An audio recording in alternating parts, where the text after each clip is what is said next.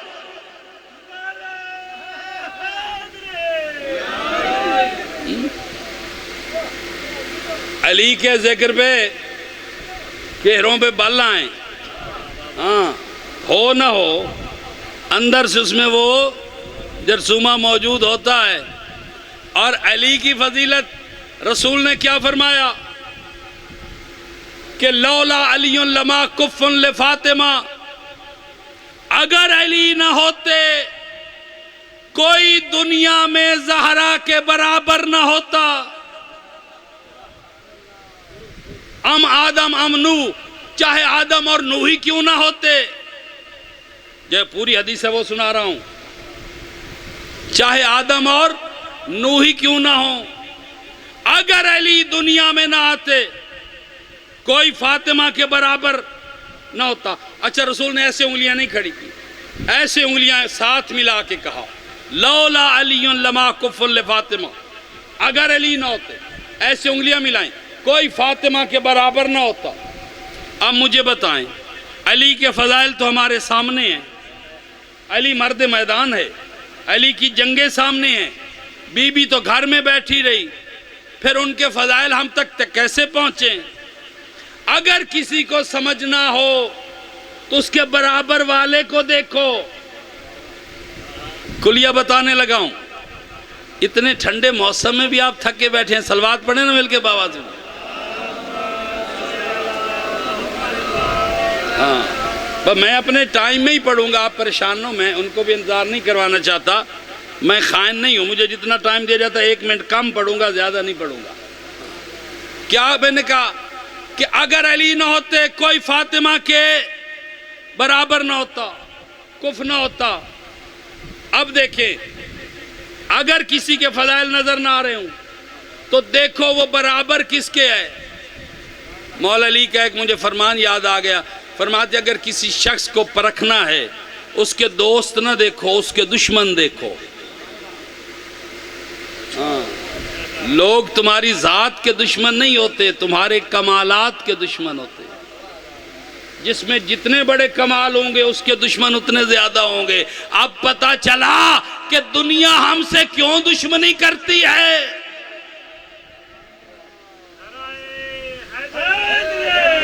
خدا کی قسم، شاہ جی خدا کی قسم، ہم ہیں گنہگار ہیں، چاہے جیسا کردار ہے، نماز بھی رہ جاتی ہوگی، روزے بھی چھوٹتے ہوں گے، رہنی نہیں چاہیے۔ ممبر کی یہ تعلیم ہے، نماز واجب ہے، انسان ہے، ہم ہوں گے خطا کار، ہم سے غلطیاں ہوتی ہے، لیکن خدا کی قسم رسول کی حدیث ہے یا علی انت و شیعتک ہم الفائزون، یا علی تم اور تمہارے شیعہ قیامت میں کامیاب ہوں گے۔ ہم جتنے گنہگار ہیں لیکن خدا کی قسم دنیا ہمیں علی کا شیعہ کہتی ہے۔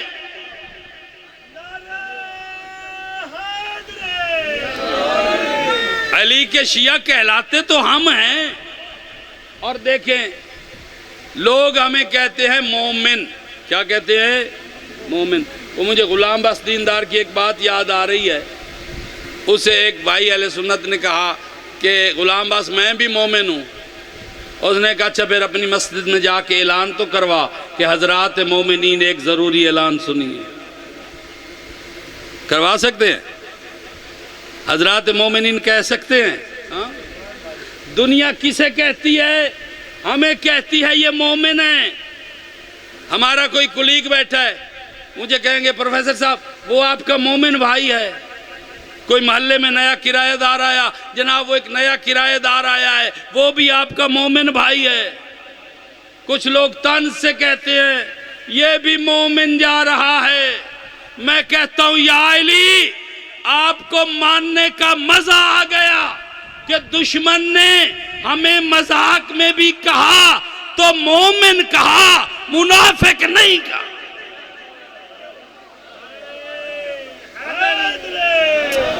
ہاں، دشمن نے اگر مذاق میں بھی ہمیں کہا، مومن کہا، منافق نہیں کہا. ایک بس فضائل کی اور بات، اور ممبر بھائی کے حوالے، ایک فقیر، آپ کی بھی پوری توجہ چاہوں گا اس بات کے لیے. ایک فقیر جو صدا لگاتا تھا، ہر وقت مانگتا رہتا. اور یہ بھی بتا دوں کہ اس دروازے پہ جناب سیدہ کے واسطے سے بڑا واسطہ کوئی نہیں. جناب بطول کا واسطہ دے کے آپ کی کوئی حاجت پوری نہیں ہو رہی، بی بی کے نام کی منت مانیں، 2 رکعت نماز ہدیہ جناب سیدہ پڑھیں، ایک تسبیح جناب سیدہ پڑھ کے منت مانیں، انشاءاللہ پوری ہو جائے گی اگر جائز ہوئی تو. تو جناب سیدہ کی بڑی عزت ہے خدا کی نگاہ میں. ایک بادشاہ، یمن کا بادشاہ، اس کو خواب میں مولا علی نے ایک شعر بتایا. کہتا تھا مولا پریشان رہتا ہوں، کوئی وظیفہ بتائیں. مولا نے فرمایا یہ شعر بتا رہا ہوں، اسی کو وظیفہ سمجھ کے پڑھتے رہنا، تیری مشکل حل ہو جائے گی. شعر مولا نے خواب میں بتایا: زہرہ شیر شود آپ وفاداری دل، اسد اللہ برسد گرب مددگاری دل. شعر سن لیا خواب میں، جب نیند کھلی خوشی کے مارے ایک مصرع یاد رہا، دوسرا بھول گیا. اب سر پکڑ کے بیٹھا ہے، بڑی کوشش کی، یاد نہ آیا. درباری مولویوں کو بلایا، میرے تنخواہیں کھا کھا کے تم سارا خزانہ خالی کر چکے ہو، مجھے بتاؤ اس کا دوسرا مصرع کیا ہے. انہوں نے کہا بادشاہ سلامت، شعر آپ کو خواب میں آیا، ہمیں کیا پتہ اس کا دوسرا مصرع کیا ہے. اچھا پھر کسی اور شاعر کا کلام ہوتا تو ڈھونڈ لیتے. علی کی بات کو ہم فرض کیسے کریں؟ جو بات علی نے کہی ہے وہ ہم کیسے مثال کے طور پہ فرض کر لیں؟ ابھی رہتے ہیں 5 سال ختم کر. وہ علی کی بات ہے، ہم کیسے یاد کر لیں؟ اس نے کہا اچھا اعلان کرواؤ میری ریاست میں، یمن کی پوری ریاست میں، کہ جو مجھے اس کا دوسرا مصرع بتائے گا اسے آدھی سلطنت انعام دوں گا. علی کے نام پہ دینے کا مزہ تو آیا نا. اور ہم کیا ہیں، بچہ کھچا دیتے ہیں، اللہ کے نام پہ بھی وہ دیتے ہیں. دکان میں گئے نا، کوئی بھنجر یا بقایا مل گیا، رکھ لو بھائی اللہ کے نام پہ دیں گے. مولا علی سے کسی نے پوچھا سائل کو کیا دینا چاہیے، فرمایا سونا دو. کہتا مولا سونا نہ ہو، فرمایا چاندی دو. کہتا مولا چاندی نہ ہو، فرمایا لباس دو. کہتا مولا لباس نہ ہو، فرمایا اسے کھانا کھلاؤ عزت سے. کہتا مولا اتنی ہستی نہ ہو. علی فرماتے ہیں پھر تم اس کی طرف مسکرا کر دیکھ بھی نہیں سکتے. اچھا وہ کہتا ہے مولا وہ مانگنے والا کبھی مستحق ہوتا ہے کبھی نہیں ہوتا. کیا جملہ کہا علی نے؟ کہتا وہ مانگنے والا کبھی مستحق ہوتا ہے کبھی نہیں ہوتا. علی فرماتے ہیں پھر اپنی طرف دیکھنا کہ تم اس کے مستحق تھے جتنا اللہ نے تمہیں دیا ہے.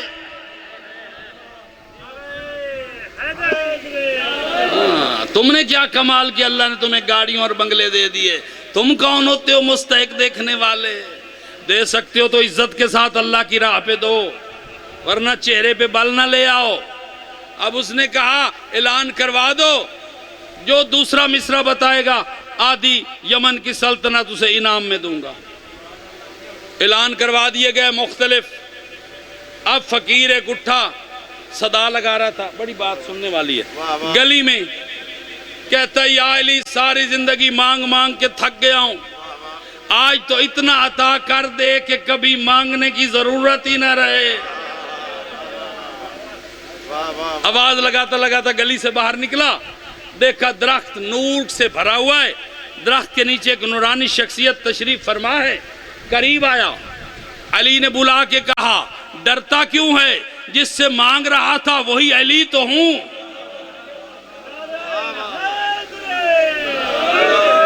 فرماتے ہیں قریب آیا، فرماتے ہیں ایک مصرع تمہیں بتاتا ہوں، آدھی سلطنت تیرے انتظار میں پڑی ہے۔ اور باب حیدر میں نا خدا کی قسم اس جملے کا لطف اتنا آیا مجھے۔ علی فرماتے ہیں میرے پاس آ، میں نے یمن کے بادشاہ کو خواب میں ایک شعر بتایا تھا، آدھا مصرع اسے یاد رہنے دیا، آدھا اسے بھلا دیا تیرے لیے۔ ہائے ہائے ہائے، آدھا اسے بھلا دیا تیرے لیے۔ کہا مصرع سن، اس کو ایک یاد ہے، دوسرا جا کے بتا اور آدھی سلطنت لے۔ کہتا مولا مصرع فرمائیں، علی فرماتے اسے جا کے کہے اسد اللہ برسد گرب مددگاری دل، اور پورا شعر علی نے اسے یاد کروایا۔ کہتا مولا میں جب دروازے پہ جاؤں پھٹے پرانے کپڑے، مجھے کون بادشاہ کے دربار میں جانے دے گا؟ علی فرماتے ہیں تم دروازے پہ کھڑے ہو کے دربان کو یہ مصرع سنانا، زہرہ شیر شود آپ بپا داری دل، بادشاہ کو جا کے بتائے وہ مصرع، اگر بادشاہ جوتی بھول کے تیرے پاس نہ آئے تو مجھے علی نہ کہنا۔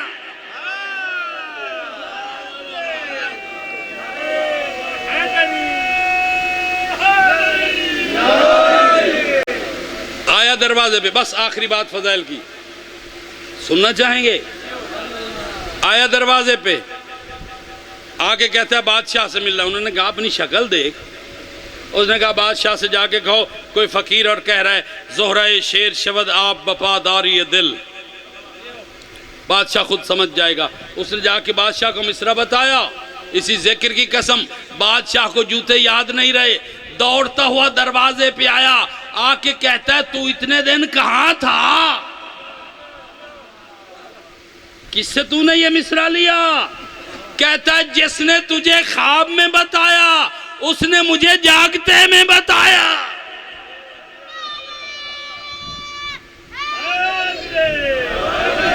جس نے تجھے خواب میں بتایا اس نے مجھے جاگتے میں بتایا۔ کہتا آدھی سلطنت لے، مصرع اس نے دوسرا بتایا، مصرع جو اسے یاد تھا، ترجمہ بھی آپ سن لے، زہرہ شیر شود آپ بپا داری دل، شیر کا پتا بھی خوف سے پانی پانی ہو جائے۔ علی نے فرمایا اسے جا کے بتا اسد اللہ برسد گرب مددگاری دل، اگر علی مدد پہ پہنچ جائے تو شیر کا پتا پانی پانی ہو جائے۔ اس نے کہا اچھا فقیر ایک اور احسان کر، تو نے علی کو دیکھا ہے؟ اس نے کہا میں نے علی کو ان آنکھوں سے دیکھا، اگر تو مجھے علی کی زیارت کروا دے باقی سلطنت بھی تیری۔ پھر میں نے شاہی کو کرنا کیا ہے جسے علی نظر آ جائیں۔ کہتا میرے ساتھ آئے، مولا علی تشریف فرما تھے، قریب آیا، مولا علی کے قدموں پہ بادشاہ نے سر رکھا، تاج اتار کے علی کے قدموں پہ رکھا، کہا مولا یہ تاج اس فقیر کو پہنا دیں، مجھے اپنا گھوڑا کی لگام پکڑنے کی اجازت دے دیں۔ مجھے اپنے گھوڑے کی، اب جملہ اور فضائل کی بات یہی ہے، آخری بات، جب اس نے کہا نا گھوڑے کی لگام پکڑنے کی اجازت دے دیں، علی فرماتے ہیں ہم تیرا نام کمبر رکھتے ہیں، تیرا نام جو بھی ہے آج سے تو کمبر ہے۔ بادشاہی چھوڑ کے غلامی کے لیے جو آتے ہیں وہ کمبر ہوتے ہیں۔ علی کے لیے ہم نے کیا کیا ہے، کتنی قربانیاں دی ہیں، قربانیاں تو ان لوگوں نے دی ہیں جنہوں نے اپنے بیٹے علی کے لیے قربان کیے۔ ایک عورت دارمیہ آپ نے نام شاید سناؤ، جس نے اپنے 5 جوان بیٹے علی پہ قربان کیے۔ صفین میں یہ حج پہ جا رہی تھی، حاکم شام کو کسی نے بتایا کہ وہ دارمیہ حج پہ جا رہی ہے جس کے 5 بیٹے علی پہ قربان ہوئے۔ حاکم نے کہا جاؤ اس کو جا کے میرا پیغام دو کہ تجھے حاکم شام بلا رہا ہے، تو اس سے ملنے کا خواہش مند ہے۔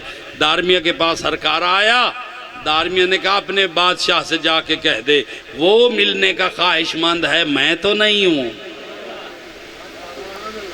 میں تو اس سے ملنے کی کوئی خواہش نہیں رکھتی۔ حاکم نے کہا چلو بھائی ساتھ میرے چلو، میں خود جاتا ہوں۔ آیا دارمیہ کے خیمے میں، آ کے کہتا ہے دارمیہ تو وہی ہے نا جس کے 5 بیٹے علی پہ قربان ہوئے؟ کہتی ہاں وہی ہوں۔ کہا تو اب بھی علی سے محبت کرتی ہے؟ 5 بیٹے قربان کرنے کے بعد کیا تو اب بھی علی سے محبت کرتی ہے؟ دارمیہ کہتی ہے صرف میں نہیں، ہر حلال زادہ علی سے محبت کرتا۔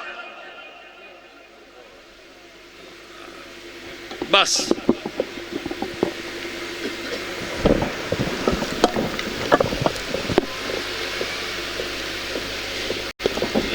ہر حلال زادہ علی سے محبت کرتا ہے۔ کہتا ہے دارمیہ اگر میں تمہیں 100 اونٹ انعام دوں تو کیا لے لے گی؟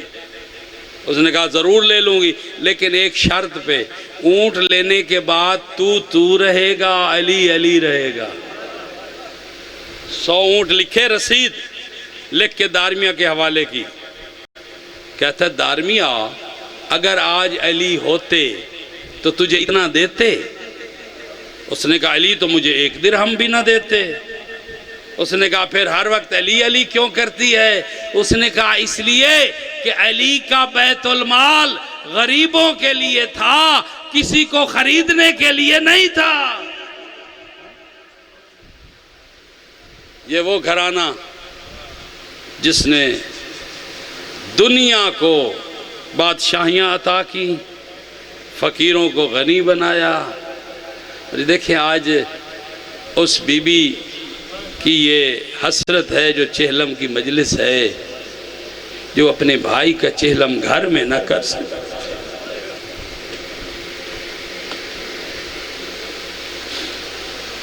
حسرت اپنے بھائی کے رونے سے، جس نے حسین کی لاش پہ ٹھنڈی سانس بھر کے کہا تھا حسین گواہ رہنا مجھے تیری لاش پہ کسی نے رونے نہیں دیا۔ آج بہن کربلا سے رونے کی حسرت لے کے جا رہی ہے۔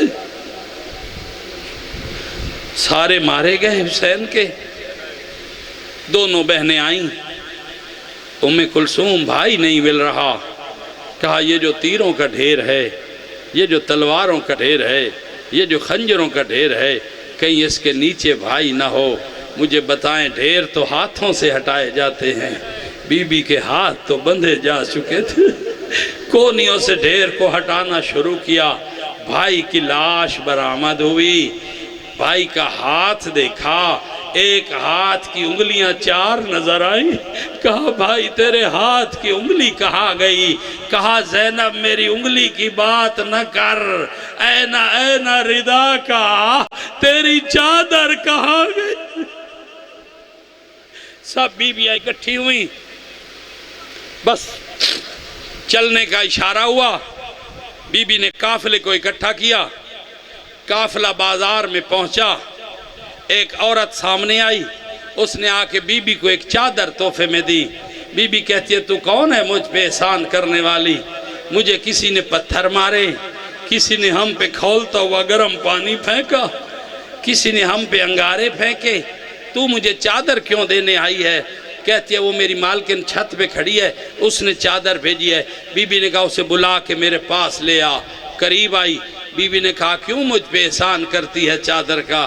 کہتی ہے بی بی میں مدینہ کے ایک یہودی کی بیٹی تھی، میں نے رسول کی بیٹی کے ہاتھ پہ کلمہ پڑھا تھا، مجھے بی بی نے قرآن پڑھایا تھا، جب میں نے قرآن پڑھ لیا میں بی بی کو ایک چادر تحفے میں دینے کے لیے گئی، مجھے بی بی نے کہا اسے سنبھال کے رکھ لے، تیری شادی ہوگی کوفہ میں، جب کبھی تیرے گھر کے سامنے سے کوئی قافلہ گزرے اور اس میں کچھ ننگے سر مستورات ہوں تو یہ چادر میری طرف سے انہیں دے دے۔